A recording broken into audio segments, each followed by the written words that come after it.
80കളിൽ തെന്നിന്ത്യൻ സിനിമാ രംഗത്തെ തിരക്കേറിയ നടിയായിരുന്നു അംബിക. സൂപ്പർ താരങ്ങളുടെ സിനിമയിൽ നായികയായ അംബികയ്ക്ക് ഒന്നിനു പിറകെ ഒന്നായി ഹിറ്റ് സിനിമകൾ ലഭിച്ചു. മലയാളത്തിൽ രാജാവിൻ്റെ മകൻ ഉൾപ്പെടെയുള്ള സിനിമകളിൽ അംബിക നായികയായി. അംബികയുടെ സഹോദരി രാധയും താരറാണിയായിരുന്നു. തെന്നിന്ത്യൻ സിനിമാ രംഗത്ത് വെന്നിക്കൊടി പാലിച്ച അംബികയും രാധയും ഒരു ഘട്ടത്തിൽ സിനിമാ രംഗത്തു നിന്നും അകന്നു.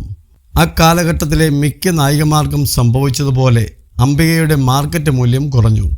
വർഷങ്ങൾക്കിപ്പുറം അമ്മ വേഷങ്ങളിലാണ് അംബികയെ പ്രേക്ഷകർ കണ്ടിട്ടുള്ളത്. അന്ന് സീരിയലുകളിലാണ് അംബിക സജീവം.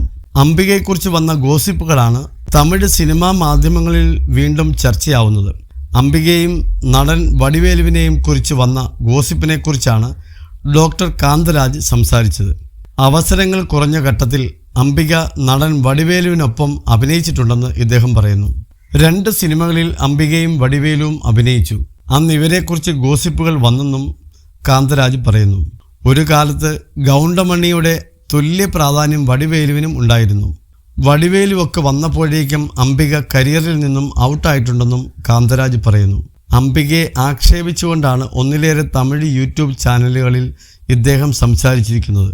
ഒരു ഘട്ടത്തിൽ അംബികയുടെ മുഖത്തെ ഭംഗി പോയി കിഴവിയെപ്പോലെ ആയെന്ന് കാന്തരാജ് പറയുന്നു. കാതൽ പരീസ് എന്ന സിനിമയിൽ എത്തിയപ്പോഴേക്കും അംബികയുടെ മുഖം മാറി, പ്രായം തോന്നി. ഈ പടം വിജയിക്കാത്തതിന് കാരണം നായിക ശരിയല്ലാത്തതാണെന്നും കാന്തരാജ് വിമർശിച്ചു. അതേസമയം അംബികയുടെ താരത്തിളക്കമുള്ള കാലഘട്ടത്തെക്കുറിച്ചും കാന്തരാജ് അന്ന് സംസാരിച്ചു. ഒരു സിനിമയുടെ 3ാമത്തെ സീനിൽ അംബിക ചെയ്ത കഥാപാത്രം മരിച്ചു. അതോടെ പ്രേക്ഷകർ നിരാശരായി. ആ സിനിമ നന്നായി ഓടിയില്ലെന്നും കാന്തരാജ് പറഞ്ഞു. സിനിമ രാഷ്ട്രീയ രംഗത്തെ നിരവധി പേരെക്കുറിച്ച് ഡോക്ടർ കാന്തരാജ് വിവാദ പ്രസ്താവനകൾ നടത്തിയിട്ടുണ്ട്. ഇതിൻ്റെ പേരിൽ വിമർശനങ്ങളും ഇദ്ദേഹത്തിന് കേൾക്കേണ്ടി വരാറുണ്ട്.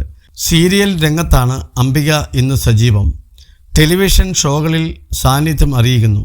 അടുത്തിടെയായിരുന്നു സഹോദരി രാധയുടെ മകൾ കാർത്തികയുടെ വിവാഹം. ആഘോഷപൂർവ്വം നടന്ന വിവാഹ ചടങ്ങിൽ ചിരഞ്ജീവി ഉൾപ്പെടെയുള്ള താരങ്ങൾ പങ്കെടുത്തു. അംബികയെപ്പോലെ രാധയെക്കുറിച്ചും പല ഗോസിപ്പുകളും തമിഴ് മീഡിയകളിൽ പ്രചരിക്കാറുണ്ട്. കാർത്തികയുടെ വിവാഹ സമയത്തും ഇതുണ്ടായി. ഫിലിം ജേർണലിസ്റ്റ് ചെയ്യാർ ബാലുവാണ് അന്ന് രാധയെക്കുറിച്ച് സംസാരിച്ചത്.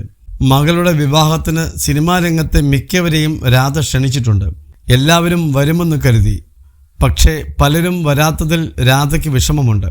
ചിരഞ്ജീവി, ജാക്കി ഷറഫ് തുടങ്ങിയവരാണ് വന്നത്.